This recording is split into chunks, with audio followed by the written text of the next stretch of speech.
Oi, pessoal. Então, como vocês estão percebendo, não consegui digitar a aula de hoje, tá? Então, vamos fazer na mão mesmo. É uma pena, né? Porque a gente vai ver talvez o teorema mais importante do curso, que é o teorema do valor médio. Vários outros teoremas decorrem desse, né? Por exemplo, o teorema fundamental do cálculo, que tem um nome forte, né?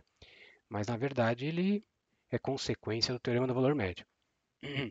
Então, bom, vamos lá. Para começar, vou fazer um caso particular dele, tá? Para uma versão mais simplificada, que é o teorema de Rowley. Então é o seguinte: quais são as hipóteses, né? Pega uma função contínua em um intervalo AB, assim, e derivável no interior do intervalo.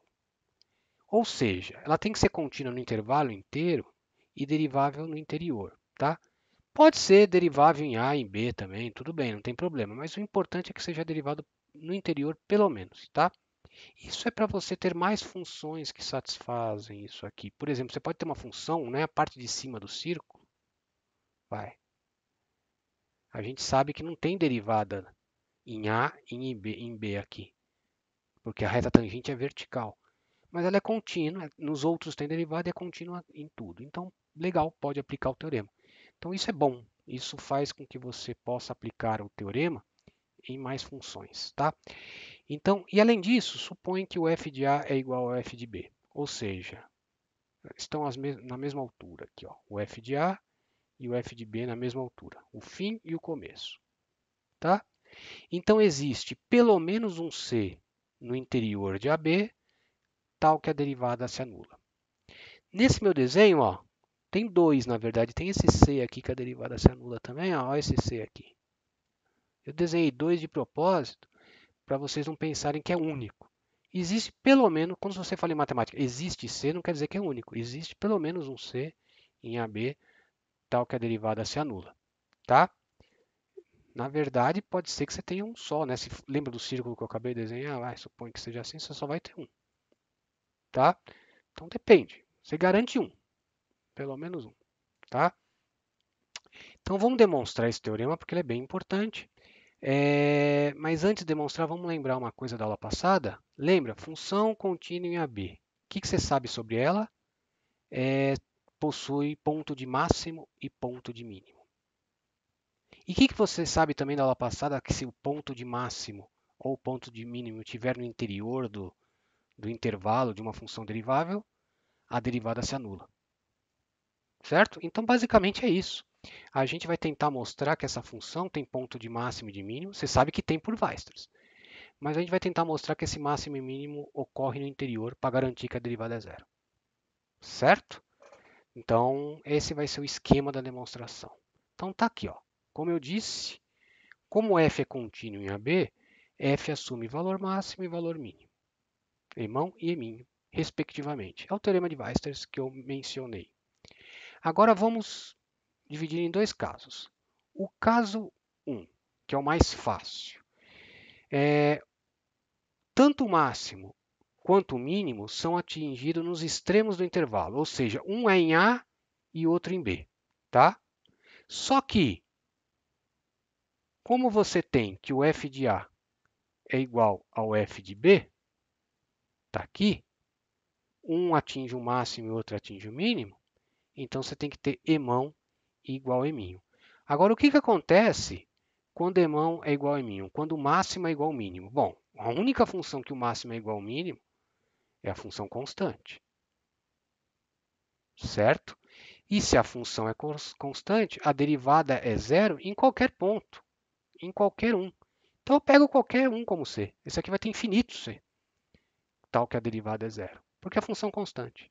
Então esse é o caso que a gente chama de caso trivial, tá? Não é tão trivial assim, mas é o caso trivial, certo? Tudo bem? Agora vamos para o caso mais divertido. Caso 2. Pelo menos um deles, ou o máximo ou o mínimo, é atingido no interior de AB. Pronto, você já sabe o que vai acontecer, né? Aquilo que eu falei. Aí você usa aquele teorema da derivada é zero. Digamos, só para poder escrever, que o máximo é atingido no interior, tá? O máximo é um f de x0 com x0 no interior. O que nós vimos para aquele teorema 2 da aula passada?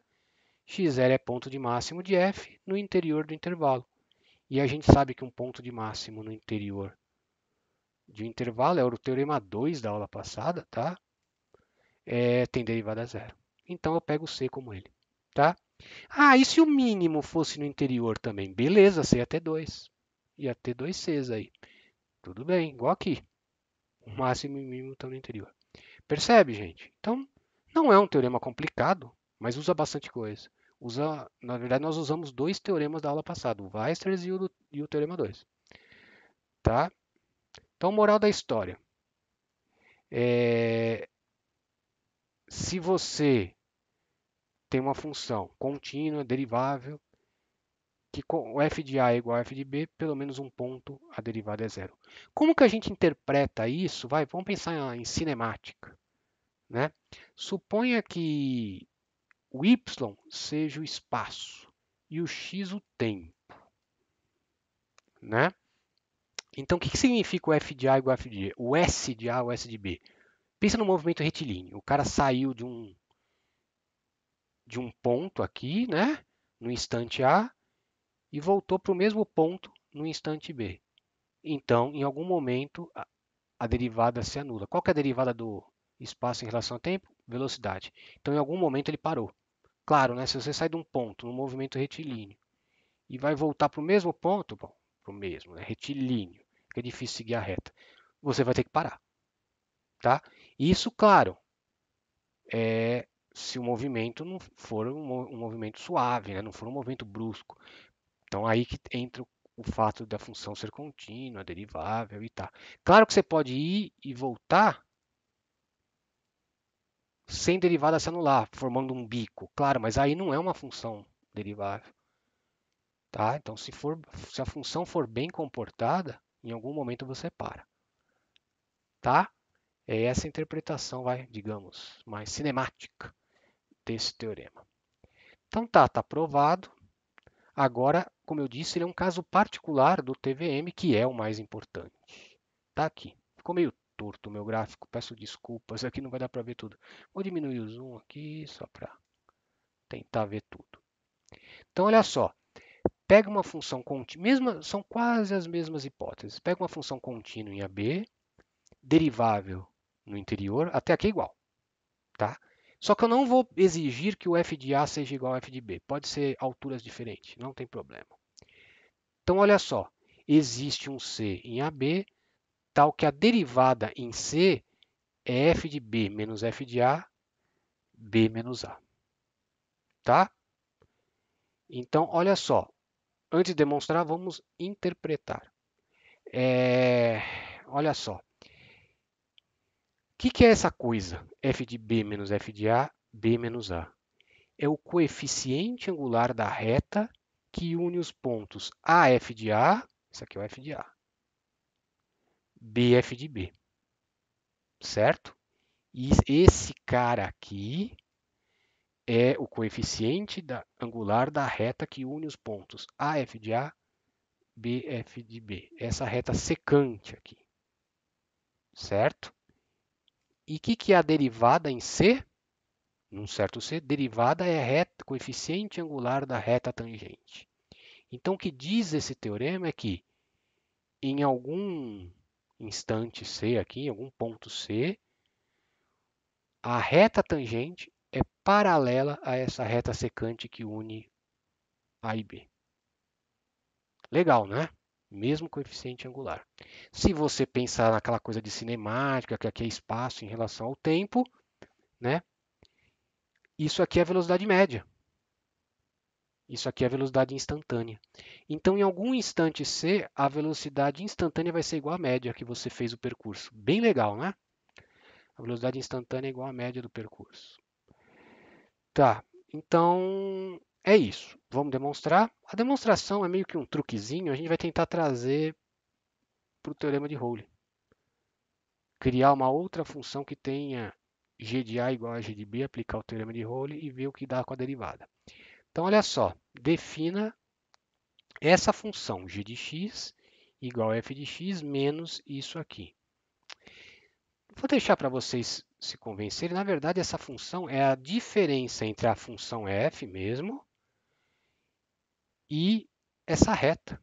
Esse aqui é o y dessa reta aqui. Pode ver, usa o ioiô michôchô aqui, nesses pontos. Usa o ioiô michôchô nesses pontos, que você vai ver que isso aqui é a equação dessa reta. Então, você está fazendo a diferença entre f e a reta, tá? É isso que você está calculando. Tudo bem? Vou deixar para vocês fazerem as contas. Aqui tá pronto. Só escrever ioiô michôchô aqui, você vai ver que é isso, que o y é isso, tá? Agora, ó, vamos acelerar um pouquinho. Essa g é contínua, por quê? Ela tem as mesmas propriedades da f, porque a f é contínua e eu estou somando, subtraindo, não é uma reta. Reta é contínua, é derivável. Então, ó, soma de funções contínuas, então g é contínuo. G também é derivável porque é soma de funções derivável. Reta, deriváveis, né? Reta e a f é derivável por hipótese. Tá? Só que essa g tem a vantagem adicional que o g de A é igual a g de B e é zero. Por quê? Ó? Joga A aqui, tem que jogar g de A, né? Tem que jogar A no x. Joga A aqui. O que acontece? Zera, então vai zerar isso. Vai ficar f de A menos f de A, que é zero. Ó, então g de A é zero. Agora vamos pensar no B. O que é g de B? G de B é, põe B aqui, põe B aqui. Então, olha só, vai ficar B menos A, certo? Aqui vai ficar f de A menos f de A, f de B menos f de B, zero. Ó, certinho. Tudo bem? Ser zero não é importante. O importante é que g de A é igual a g de B, então eu posso usar o teorema de Rowle. Então, vamos lá. Pelo teorema de Rowle, existe um ponto C, tal que a derivada de g é zero, porque eu estou aplicando o teorema de Rowle para g. Só que quem é a derivada de g? Vamos derivar isso aqui. Como é que eu derivo a g? Derivada da soma. Derivo isso e agora eu vou derivar isso, essa reta. Só que o único cara que tem x é aqui, ó. Aqui não tem x, constante, constante, constante. Então, na verdade, isso aqui é esse número vezes x. Isso é número. Esse número vezes x. Qual a derivada de kx? É o k. Então, a derivada fica f' e o k ali, esse k aqui. Certo? Só que no C é zero. Então, vamos substituir C aqui. No C é zero. Só que, por outro lado, o que dá no C? Então, põe um C aqui e aqui é constante, tá? É um número. Então, fica C aqui e esse número. Passa esse cara para lá, você obtém que o f' de C é este cara, como nós queríamos. Certo, gente? Legal. Então, ó, a derivada é a média. Muito legal neste ponto C. Tá? É um teorema bem geométrico, assim, né? Bem legal. Então, tem um aspecto geométrico e algébrico. Então, vamos lá. Também interessante, né? Vou aumentar. Então, já estava pensando o que fazer. Vamos ver, então. Está muito teórico hoje, mas é que é assim mesmo que eu quero chegar nesse teorema, que é o que vamos usar bastante, que é para crescimento, decrescimento de funções. É uma primeira aplicação do TVM. Então, ó, pega uma função contínua em um intervalo i, tá? Famoso teorema que se a derivada for positiva no interior do intervalo, se o seu intervalo tiver pontos extremos, basta ela ser positiva no interior, tá? Pode ser zero aqui, por exemplo. Então você consegue que ela provar que ela é estritamente crescente no intervalo, tá? Todo, inclusive nas pontinhas, que a derivada não é positiva, tá? Então eu vou demonstrar isso, tá? Então é um critério para você saber quando a função é crescente. Vocês devem lembrar disso. E o análogo, se a derivada for negativa no interior do intervalo, ela é estritamente decrescente no intervalo, tá? Eu só coloquei a definição aqui, para quem não lembra, de estritamente crescente. Significa se x1 é menor que x2, f de x1 é menor que f de x2 para todo mundo no intervalo. Isso significa que ela é estritamente crescente no intervalo, tá? Em alguns livros você pode omitir, eles omitem, né? Eu estou usando a nomenclatura, se eu não me engano, era do Guidorizzi, né? Tá? Então, e o decrescente é o análogo. Se x1 é menor que x2, o f de x1 maior que f de x2. Vamos demonstrar porque é importante, já estamos demonstrando tudo hoje. Eu quero mostrar, ó, o que eu tenho? Vou supor que a derivada é positiva no interior do intervalo. O que eu quero mostrar? Que a função é crescente, estritamente crescente. Para mostrar que é estritamente crescente, eu vou pegar um A menor que B e tenho que mostrar que f de A é menor que f de B, certo? Então vamos lá. Pega A e B no intervalo com A menor que B. Tá? Aqui está o intervalo, A e B. O que eu vou fazer? Eu vou aplicar o TVM neste intervalo AB. Tá? Então, pelo TVM aplicado neste intervalo AB, existe C em AB, tal que f' de C, f de B menos f de A, B menos A. Esse é exatamente o TVM. Quem é esse C? Não sei, mas o teorema garante que existe. Tá? O TVM garante que existe. Então, eu tenho essa configuração. Ó, agora, olha só.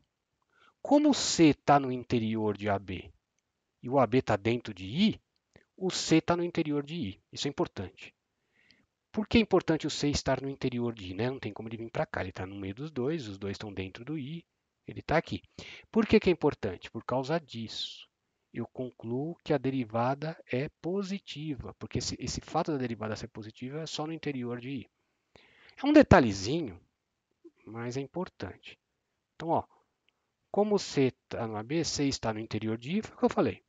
Então, logo a derivada em C é positiva. Então, esse cara eu não sei quem é, mas eu sei que ele é positivo. Isso vai me ajudar muito. Então, em particular, isso aqui, em particular não, né? Pela igualdade, isso aqui é positivo. Então, isso é positivo. Só que o A é menor que B, então o denominador é positivo também. Então, se essa fração é positiva e a parte de baixo é positiva, a de cima é positiva. Se a de cima é positiva, jogo para cá, o f de B é maior que o f de A, que é o que eu queria demonstrar. Eu comecei com um A e um B, com A menor que B, quaisquer no intervalo, e mostrei que f no A é menor que um f de B. Isso é a definição de crescente, estritamente crescente. Então, mostramos que a função é estritamente crescente. O B é análogo, tá? Você vai ter o quê? A única coisa que vai mudar é que a derivada é negativa. Lembra do B? Derivada negativa. Então, esse sinal vai virar menor que zero. Então, isso vai ficar menor que zero, porque aqui continua o B continua maior que o A. Então, o f de A vai ser vai ser maior que o f de B, ao contrário. Tá? É isso que vai mudar, apenas isso. Tá? Então, coloquei análoga. Se vocês quiserem escrever, fiquem à vontade. Vamos ver um exemplo aí. Tá? Vamos ver um exemplo. Aplicar esse teorema para a gente determinar os intervalos de crescimento e decrescimento da função. Essa aqui, tá? Essa f. Então vamos lá. Primeira coisa, vamos lá. Então, primeiro passo, né? Eu não coloquei um enunciado, mas enfim, é para determinar os pontos os intervalos de crescimento de f, tá? Então vamos lá. Esqueci de escrever um pouquinho mais. Então, tá. Então, pelo aquele teorema, eu tenho que só determinar onde a derivada é positiva e onde a derivada é negativa. Então, vamos lá. Primeira coisa, a deriva está aqui. A derivada é uma função de grau 2 e a gente sabe estudar o sinal de uma função de grau 2, né? Então, primeiro encontra onde a função é zero, quer dizer, a função é que eu digo é a derivada, tá? Que é isso que a gente está estudando o sinal. Isso aqui. Então, ó, encontra onde ela é zero. Facinho você achar que é x igual a 1 e x igual a 1 terço, né? Faz por soma, pode achar o delta, mas por soma e produto, ó, produto 1 terço e soma 4/3, porque tem esse 3 aqui, né? Então, ó, produto 1/3, soma 1 é 3/3, né? Então, 4/3, que é o que está aqui, né? Porque você tem que dividir por esse 3 para dar aquelas relações lá, né? Então, tá aí, são essas duas raízes. Então, ó, como 3 é positivo, então essa parábola tem concavidade para cima, assim. Então, entre as raízes é negativo e para o lado de fora aqui das raízes é positivo.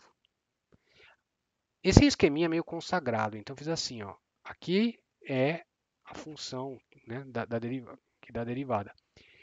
Mas poderia ser ter, às vezes você tem que combinar sinal, então normalmente você faz um esqueminha com várias funções, mas aqui só tem uma, então não vai ter graça.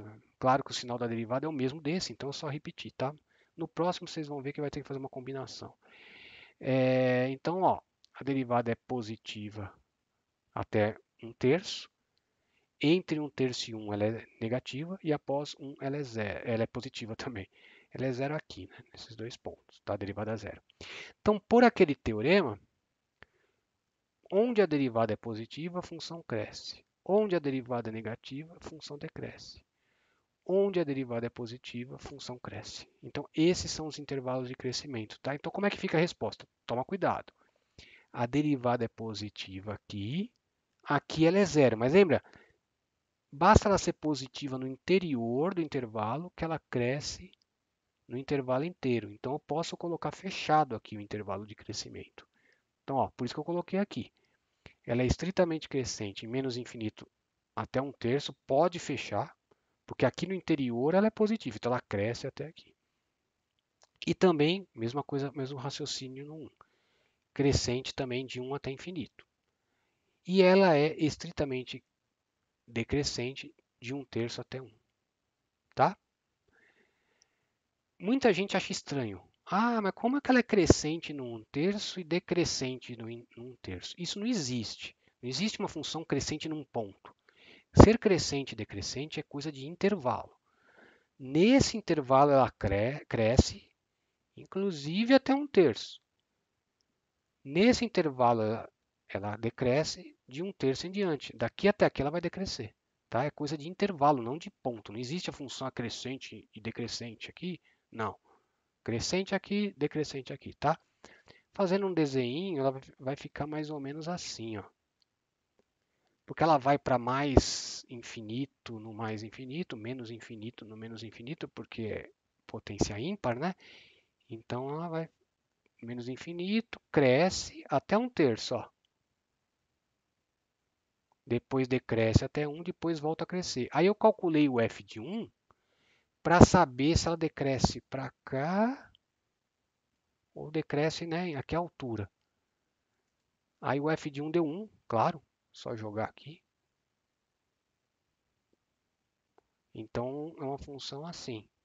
Não cruza o eixo novamente. Aqui, claro que vai cruzar, porque esse f de 1/3 é esse número aqui, um pouquinho maior que 1. E no zero a função vale 1. Então, aqui você já saberia que cruza, né? Vai até aqui, depois decresce, cresce. Então é uma função com esse comportamento. Você vê, só descobrindo os intervalos de crescimento, você tem uma boa noção da cara da função, né? Você sabe, por exemplo, que essa função aqui só tem uma raiz negativa, porque aqui não cruza mais. Se ela descesse mais, aí teria outra, né? Descesse bastante, ia ter duas aqui. Então depende, né? Desse ponto de mínimo de altura que ele está, né? Mas você sabe que só tem uma raiz negativa. Então essa equação aqui igual a zero só vai ter uma solução real negativa, né? É isso, né? E as outras duas, né? Vão ser complexas. Mas real só essa. Tudo bem? Vamos para o próximo, então? O próximo eu já fiz uma coisa delicada. Quebrei o domínio, tá? Para lembrar que esse teorema ele é aplicado em intervalos, tá? Você tem que aplicar em cada intervalo do domínio da função e não em qualquer conjunto. Pode ver que está tudo em intervalo. Isso dá um problema. se você não considerar cada intervalo separadamente, né? Vocês vão ver o que eu estou querendo dizer. Melhor já ir fazendo e quando chegar o momento eu falo. Então vamos lá, vamos descobrir os intervalos de crescimento e decrescimento. O domínio, claro, o x não pode ser zero, tá? Deriva 2x. Como que eu derivo 1 sobre x? É menos 1 sobre x quadrado, mas tem esse 2, fica assim, tá? Tranquilo, né? Com a derivada. Como eu vou ter que estudar o sinal da derivada, eu vou tirar o mínimo aqui, x quadrado. Então vai ficar 2x ao cubo menos 2. Agora olha só. Ah, agora eu vou ter que estudar o sinal disso. Agora que eu lembro que eu falei daquela combinação de sinal, agora vai aparecer. Então, é um quociente. Como que você determina o sinal do quociente? Você determina o sinal da parte de cima, determina o sinal da parte de baixo e faz aquela regrinha de sinal. Mais com menos dá menos, enfim. Menos com menos, mais. Então vamos determinar o sinal de cada parte separada. O x quadrado é fácil. X quadrado é sempre positivo, né? Eu nem precisava dessa regrinha, claro, mas é que eu estou colocando uma coisa geral. Como vocês fariam se aqui fosse outra coisa, não ia ser tão fácil assim ser positivo. Claro que ele vai preservar o sinal do de cima. Mas, num caso geral, você faz assim: estuda o sinal de um, agora vamos estudar o sinal do outro. Isso aqui é uma cúbica, tipo x ao cubo, com alguns deslocamentos só. Então ela tem uma cara de x ao cubo, tá? Só que é deslocada. O importante é que é uma cúbica crescente. Ela vai crescer, então onde ela zera, que é no 1, né? A direita, como ela cresce, ó, até desenhei um pouquinho a curva, quando ela cresce, aqui é positivo e aqui é negativo. Tá fácil verificar isso. É uma cúbica deslocada, né? Você tem a x ao cubo, opa, a x ao cubo é mais ou menos assim. E aí você subtrai 2 dela, multiplica por 2, ela vai ficar só um pouquinho mais inclinada, tá vendo? É uma cúbica assim. Para cá é positivo, para cá é negativo, tá? Então foi o que eu tentei fazer aqui. Ah, e esse cara é 1, que é onde ela zera. Igual a zero aí, facinho de descobrir.